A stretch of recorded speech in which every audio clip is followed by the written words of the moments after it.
Now, the 10-minute drill. This is a big one. Brought to you by TireOutlet.com. Wholesale prices, premium service. Let's go, let's go, let's go. Hit it. Hit it. Hit it. Let's do it. Sports concepts and rationalizations coming your way. Right now, it's something we like to call the 10-minute drill. And at the end of the 10-minute drill, Beef, what are we giving out today? Oh, what a spectacular prize pack it will be, Dan. At the end of the segment, you'll get a chance for a pair of tickets to the Duel at Daytona. That comes up on Valentine's Day. What a romantic day that will be. Plus, you'll get $20 to spend at the new Southside location of 1000 Degrees Pizza. That's hot.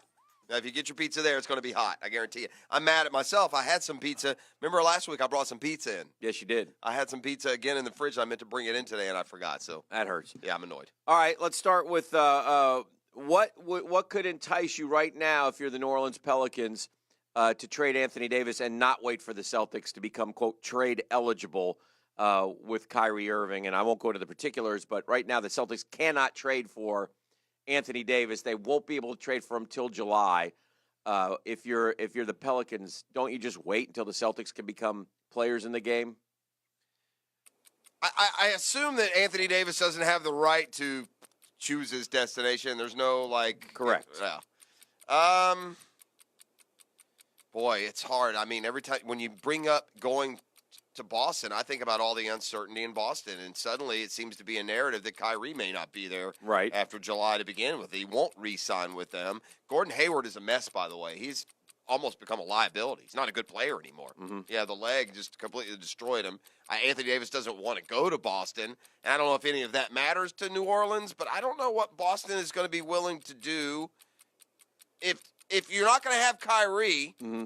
and you trade Jaylen Brown and Jason Tatum, yeah, aren't you just the Pelicans now? I don't know if they're, I would think you would have to have Kyrie and Anthony Davis to make it worthwhile if you're Boston. But back to your point, yes, if I'm New Orleans, I am. Now listen, this is, this is the bitter GM in me. Yeah. Well, congratulations, you're going to sit your ass here for a year and a half, and then you can go off and free agent or until next year. I'm not trading him anytime soon. Right. I'm not trading him to LA right now. No, I think that's the way. Bleep LeBron, all y'all. By the way, Anthony, I hate to break this to you, but you did sign a contract that pays you hundreds of millions of dollars. I think it would be poor management if the Pelicans traded him anytime soon. I'm not trading him. I think that would be stupid on their part. I don't think there's anything the Lakers could do that could wow me. Nothing. LeBron. Yeah. I mean, Kuzma, Ingram, and Ball and a first-rounder doesn't wow me. No, you have to – well, I think Ingram's a pretty good player. I think he could grow That's fine, into being but then a good what do player. I become? Here's what else Anthony Davis has done. Drew Holiday has emerged into a really nice player. Well, he re-signed with the Pelicans based on Anthony Davis being there. It's just – I think they're all sick. But New Orleans is a crap basketball franchise with a crap history and a crap future, and I could care less what happens to the Pelicans. I want to see Anthony Davis on the Lakers because that, to me, makes for a more fun postseason. Now, will that happen? I doubt it. Vegas says Boston's a favorite if they wait. Yeah. So I don't know. And I'll say this too. While we put Anthony Davis on Mount Rushmore, tell me in the last 30 years a star as big as Davis that can't win a playoff series. Name one. Any one. Yeah. I mean, there aren't many. I mean, maybe not winning titles, but for Pete's sake, you win a series, don't you? You think? So we'll see. I always get a kick out of this time of the year. Maybe you'll become a target of my ire, but I'm just going to ask you, rather than rank them 1 to 53, rank the top 5 players in the Super Bowl 1 to 5 coming up this Sunday, combining both rosters. You can use anyone from either roster, and I hate to catch you completely off guard. You can use one of these lists. These lists are all over the internet as a guide. Just kind of refresh yourself on. No, I don't need a list. On who's who.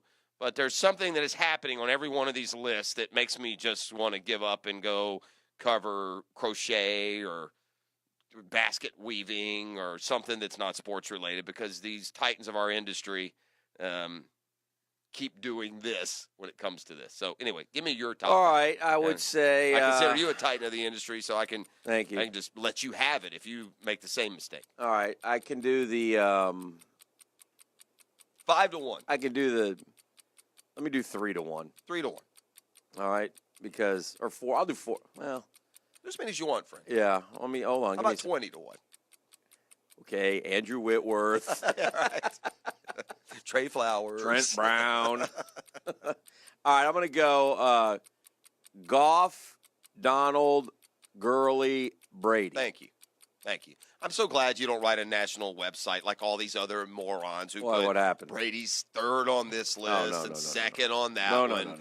You can't. I wouldn't trade Tom Brady for Aaron Donald and Todd Gurley. Yeah, Aaron Donald's a great He's player. a great player, but yeah. he won't have the impact in the Super Bowl that Tom will have. And Todd Gurley is not healthy, but if he was healthy, or well, we don't know, but if he was healthy, certainly then. Here's the only thing with Gurley that scares you, right? Yeah, if you lose Brady, you don't have a replacement come in and outproduce him 3 weeks in a row, Right. like C.J. Anderson has done. Right. Jeff, excuse me. One more NBA question. Did you see the Memphis-Denver game last night? You never, ever talk about Memphis and or Denver. Denver's good, obviously. But it was an all-timer. Yeah, for both teams. It was the biggest comeback for Denver and the biggest blown lead for Memphis. Yes. And just to give folks an idea of exactly how it was, what was it, like 25 They were points down. Yeah, they were down. 25 in the second half. Yeah, 25 in the second half, 19 at the half. Yeah. And that and the Warriors winning their 11th straight last night were kind of two of the 10 in a row on the road. Yeah. So, yeah. Fofo and foe. I'm going to stick with. Are we worried about the Warriors again? Or what do you mean? Can we stop the worry? We're good. Oh no, I was never. They're in good worried. shape. No, the Warriors do not win the NBA. They are not as good as they think they are. That was last year. We're a year behind. Yeah, I learned my lesson last year. That's right. I'm like the guy that said Brady's too old. Yeah, I've changed my mind on that. But you know what? In fairness now, yes. I mean, you guys can play that and laugh every year. Chris Paul doesn't get hurt, and I'm a genius. This is for the record. I'm up 3-2 with the Houston Rockets, and I'm a genius this morning. But it didn't quite. No, it didn't. Didn't quite play out that way, did it? No. Is that Gronk? Yes. Oof. That was ugly, wasn't it? Yes. The answer is yes. Dan. You know, I'm watching college basketball, and I'm watching it, game in and game out, week in and week out. I watched the Duke again last night. I still have concerns about what's making Zion so good in college. It's not going to work in the NFL. He's overpowering at his size. People in the lane. May not work in the NFL, but it will work in the NBA. NBA is not. He's not going to be able to overpower people on the block at his size like he's doing in college. He's a man among boys. So I still am softening on whether or not he's, the no-brainer NBA superstar. But my question to you is, and I've said earlier, Krzyzewski should be fired if this Duke team doesn't win it. But I'm growing more and more of a believer in the University of Tennessee. And the rankings came back out yesterday. What do you know? Tennessee has held the number one ranking from 1 week to the next. Have you seen enough of the Vols this year to believe that it'll be the first Final Four in program history? No. I mean, I've seen enough of the Vols, but I don't believe it. I guess is the question or the answer. I don't. They're really good. That Bowden kid with Schofield and Williams, they're really, really good. They're like those really good Gator teams with 3 superstars. I feel like the SEC really showed its mettle this weekend in the SEC Wasn't Big a good 12 weekend, Challenge. Although Kentucky beat Kansas. Yes. Tennessee beat West Virginia. Yes. So West Virginia's not very good this year. Florida beat West Virginia. That's correct. A lot. You just mentioned 2 of the wins, and Georgia, I think, beat Texas, and I think that would be That's about it. That's a nice one too. But you want me to rattle off all the other ones? Well, I mean, we're already at 3 wins. Yeah. So yeah. Didn't South Carolina win their game? No. You don't know. You're just saying no. No. No, they didn't. Alabama didn't win. Yeah. Well, you're giving me Florida the mediocre teams at the top. Kentucky. What did Auburn do? Did they play? Some of the ranked teams from the SEC didn't play. My point is, I'm not sold on Tennessee. I guess right. that's. I'm not sold on, and also I'm not sold on your guy Grant Williams as a superstar in the NBA at all. I'm not sold on him as a superstar in the NBA. I'm sold on him as an absolute 100% bona fide superstar in college, which is what we're talking about this year. Tennessee has beaten Gonzaga. They have 1 loss to Kansas by like a point. Mm-hmm. They're really good, really good. Yeah. I'm not worried about. They're also Tennessee. And there's a reason why they've never been to the Final Four. And that reason isn't Bowden, Schofield, and Williams. So we'll see. I mean, look, it'll be fun to watch. Virginia's the number one seed, the number one seed last year, and lost in round one. So, yeah, there's everything is far from guaranteed, right? Yes. Anything can happen. Why aren't, last thing, what are we waiting on here, Harper and Machado? I mean, what's the deal? Well, we can ask Daniel Murphy when he comes in at 8. Yeah. Not that he'll have an answer. He'll probably have similar frustrations to the fans. Look, I don't know. There's a fine line between, quote, collusion and smart business. And, and maybe owners had enough with 10 years, $330 million contracts. I don't know. I wouldn't want if it hurt my team financially to the point that I'm not, I can't get other help. Right. I wouldn't mortgage the future for one of those two guys. Let me ask you a question, Dan. Mm-hmm. How many years did Manny Machado play in Baltimore? I don't know. How many 8. playoff games did they win? Yeah. How many years has Bryce Harper been one of the best players in the league with Washington? No series wins? Yeah, how many series have they won? So, while people, they want to trumpet and throw money and this, it's a lot, there's a lot more to building a winning team than being the highest bidder on one of these free agents. And very rarely, unless it's a team that's already great like the Yankees or Red Sox, it very rarely plays, right? Yeah. It very rarely works out. So, now look. That's not to say Bryce Harper goes to the Cubs where they're already loaded. And that won't end that scheme. But Manny Machado went to the Dodgers last year. I missed it putting him over the top. Did I miss the Dodgers winning the World Series? They did not win the World World Series. Series. So whoever signs Manny Machado for that push, well, if he didn't give it to the Dodgers in the World Series, then why is he going to give it to the Phillies? Or by the way, speaking of baseball, real quick story. I was watching the MLB Network last night. And get you on the network. Yeah, they do the history of baseball. And they were going through the 70s. My favorite times.